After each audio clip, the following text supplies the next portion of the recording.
Hey guys, Lorcan the Hedgehog here, and welcome back to the Simpsons Tap Out events reviews for my channel. And this one we're doing the first major one for 2017, and that's of course Destination Springfield, or aka Around the World. This event, so far from what I hear from many people, is considered. Many people seem to like this particular event. They like it a lot. Considered to be one of the best events of Tap Out. Do I feel the same way like Nicholas HD or Ted 2001? Well, let's just get to it. So this one it continues on from the Chinese New Year event, where after Mayor Creamy discovers, how people came to visitors came from Springfield to Springfield because of the Simpsons making the fake Chinese New Year. Mayor Creamy decides to make a bunch of fake landmarks around the world in Springfield, such as France World, Japan World, and Brazil World. Of course, making some fake buildings based on the countries, and as well, get the feel of the countries, and as well from other countries, but mostly it's France, Japan, and Brazil, and with characters from that Pacific place. But as well, there's a little plot going on with Norbert van Hatten as he comes to Springfield knowing about the whole tourist thing in the plane, that he decides to use this as his advantage and decides to send Springfields out there to look for this golden train. Mostly that one is just where you get a bunch of prizes, for sending characters into specific parts. But nevertheless, I'll get to his part soon, but nevertheless, what do I feel about the event? There is sure a lot added to this particular event. There is a lot added for, places around the world, certain characters, and as well, there's a lot of, things to it. There's a lot of stuff. You can tell this one took time and effort to get the locations and all this stuff. I mean, there's all the places around the world besides just France, Japan, and Brazil. There's Denmark. There's Italy returning. For some, like Francesca, Francesca Tawinico, SpongeBob's wife, and a lot of other places around the world, including characters. The characters, I feel like some of them are great and some I never heard of, but they do have that feel based on the place around the world. Let's just start off. There's only one skin in the game, and that is with Sailor Kamulu. Now, Kamulu, however, I got her back in 2012 around winter when, the episode tie-in was coming out for her. She was one of the few characters to not be seen in an episode yet, compared to some other characters in the show. But she's finally given, she hasn't really did much after 2012, but now this year gave her finally something to do, and that was with her new skin, Sailor Kamulu, which is the only premium, skin in the game. This is the only skin in the event. And she's around for the whole event, so that's good. My thing is, I think my one kind of messed up where the quest line for her didn't actually happen. I got all her tasks, but the quest line didn't even start. Strange. But nevertheless, I'm glad to see that Kalulu is finally given something new, to do. But as well, we got a few other characters from France for Act 1. We got Sahar and Ugon. Both of them they're the last prize of Act 1, and they're both they're, two separate characters. Similar to how, Lenny and Cole, Patty and Selma, Ginger Flanders, and Amber Simpson kind of work, where they may look like they've been, the two characters in one thing, but, they're separate. It's not like a Sherry and Terry, the Wiccans, or, one of those type of characters or a patch of Poor Violet. I'm glad to see that they came for this event as well. And as well as they got their donkey, Moose, who's a non-playable character, so yeah, that's cool. And let's see. I'll also be talking about the other few small events as well for this one. I don't usually do this, but because this one came with them, I decided to talk about it. This is about the football and Valentine's Day. Let's start with football. During Act 1, both Super Bowl and Valentine's Day came out during that time, so I'm decided to add them both. And that was involved with Cletus the Dancing Robot, which he was a free character, so that's good. A free character, that's good enough for me.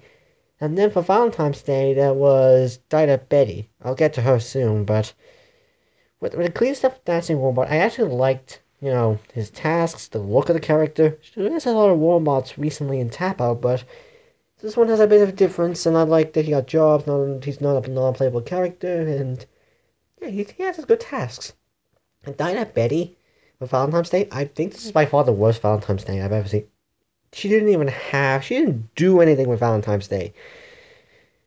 Well, I mean, I know there's a few recurrent stuff like if you miss Brandy and the Spuckles and the Shanna and Becky, you can get them, but Diana Betty had literally nothing to do with Valentine's Day whatsoever. She didn't have her questline had nothing to do with it.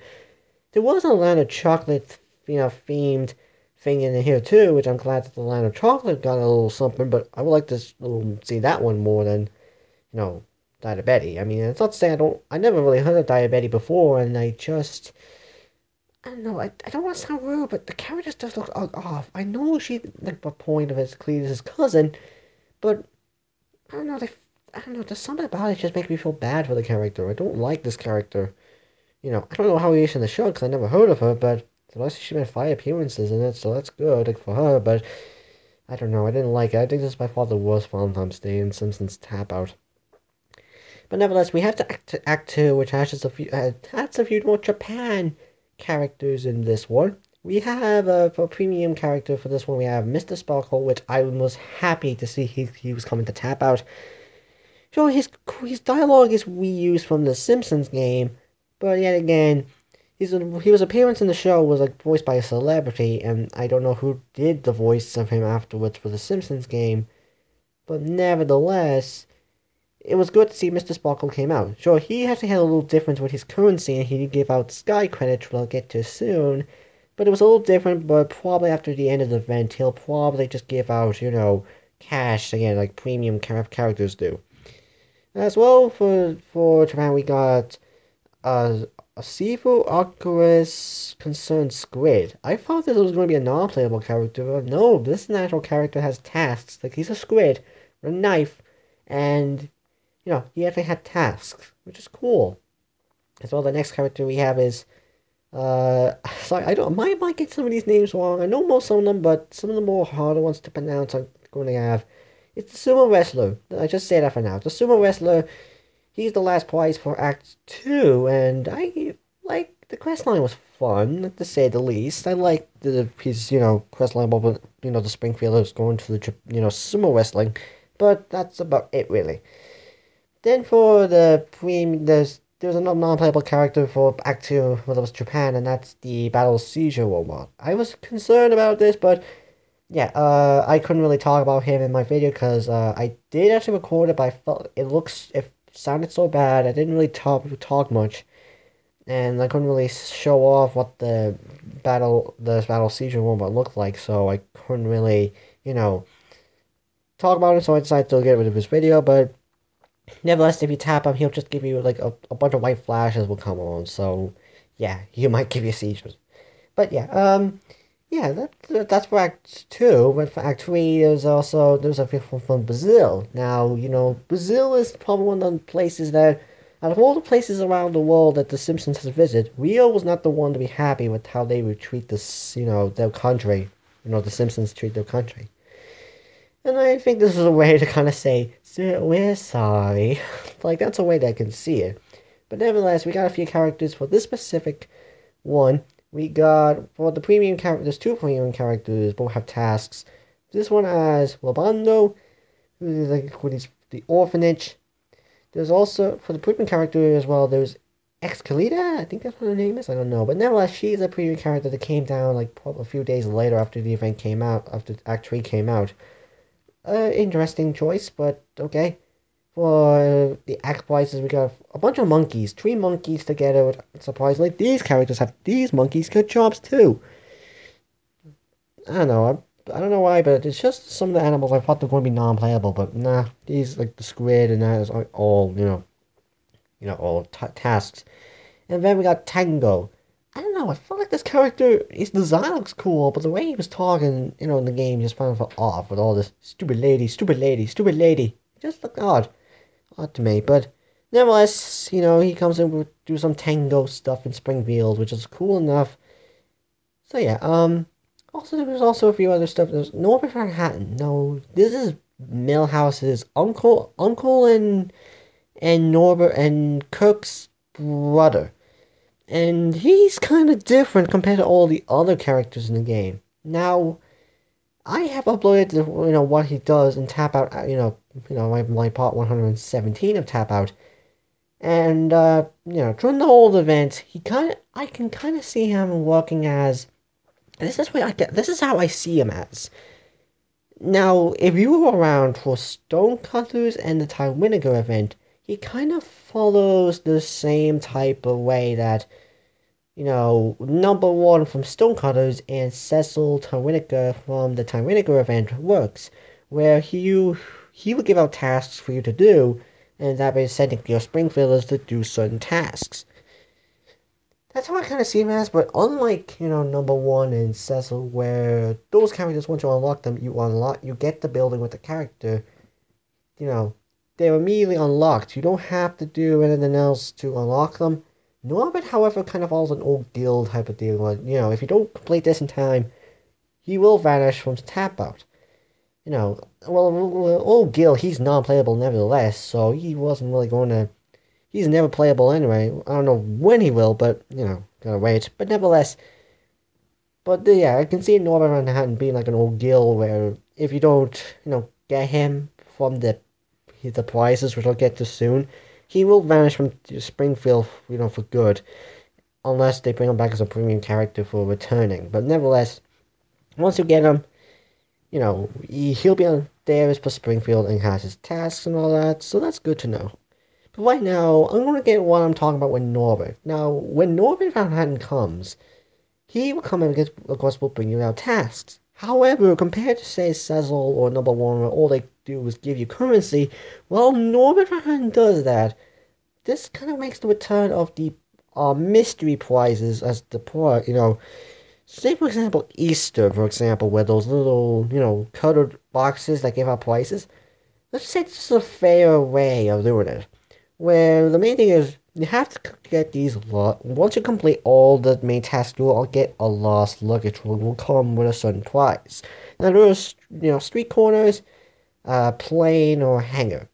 However, you have to complete 7 per each act to unlock a special prize. Act 1 will be this globe that will give out, will give out information to you that is it is actually, not like that Chinese box from the Chinese New Year, where he just makes jokes. This one actually gives out real facts about places around the world and Simpsons as well. So that's actually a good decoration. There's also, for Act 2, the black color plane that JG was riding on in the Great Fabsby. Which is cool. I like the plane, and I thought I was glad to see it. I wish JG had a job with that plane, but nevertheless, I'm glad it's there. And for Act 3, you unlock Norbert's plane, which unlocks Norbert Manhattan as the character himself. So yeah, that's one thing you do have to know is you have to complete these locked luggages in order to get these prizes. 7 of them in total for each day, every act. And you can miss it at once. There is a few days they can allow you. Mostly each act lasts about 13 days. And since there's only 7 of them you have to get, you can miss a day and have a chance to get that prize, get the chance to get the glow of the plane and Norbert's plane. I like that. And the last luggage is always going to give you a prize, unlike, say, it's a fair way for prizes compared to how, those the boxes did in Easter, Another thing is, this was also the event where they constantly added a lot of stuff. But one of the more confusing ones for me until I eventually found out what it meant was the Octopus Flu. Now, this came out of nowhere to us, where suddenly now there will be also tourists walking around to town, which of course you can tap to collect currency, but once in a while, a few of them will be caught with this Octopus Flu, which is based on one of the other Simpsons episodes, where, people got sick. The point with this is that, the tourists will be sick and they'll give out more currency, but, you can level it up to your town, which I didn't get at first. Whenever say for example, your friends have to tap a building, and once you, remove the icon of this, let's see. I'm trying to think, what was it? A pin, yeah, the pin. Whenever you see a pin icon above your town, a part of your building, you have to tap it in order to get the Fox's Flu to level it up, and will give you, well, it will upgrade the ring a little bit, but we don't know what the price is for getting 1,000 buildings tapped. I don't know if I'll ever get it, because I didn't get it at first. But eventually I found it out, and, yeah, I probably will not get it, but I don't know what it will be, like, if there will be a prize or whatever. But nevertheless, it was a bit confusing, but it is a cool idea for the community of Simpsons Tap Out to do. So yeah, it was a cool thing. Now, the whole event in general, there is a lot of cool buildings. Like, there is sky credits, which are basically used there for crafting, and the crafting's the same as from the sci-fi event, where, you can use it to, you have to level it up to get new buildings and all that. Yeah, it's the same thing as, from the sci-fi event. Yeah, yeah, and there's nothing really else to say. I did like this one. I did like this event. I don't know. I don't like it that much compared to everyone else, but it is interesting. I like what they took with this idea. They have, each act has a separate thing compared to just, the other events of Tap Out, where they just continue the story, with the different characters and that. These ones have different themes. Every tourist would dress up as their Japan or, Brazil look, which may look different. And, different animations when you tap them in that. As well as the tourist information, which for every 4 hours you can't tap it, and it'll clear every tourist in your town, except for the ones who got Octus Flu, which that one you have to do itself, but there is, they do it in an easy way to help you out with that one. So I did like this event a lot. I don't want to say it's the best, but it is actually will be on the top 5, maybe 10, if I had the choice to pick between the best events in Tap Out. So yeah, I like this event a lot. I like the characters they have added to Tap Out. Some of them I may not know, but they're good characters, and I did like this event a lot. Don't know what we're up with Tap Out next, but we just have to wait for 4 more days until that will be able to come out. Which, let's see. Yeah, probably Tuesday. Why is it always on Tuesday? They always seem to end things in Tap Out. I don't know. But nevertheless, I want to say I like this event a lot, and I can't really wait for the next Simpsons Tap Out event. So I'll see you guys in the next Simpsons Tap Out video.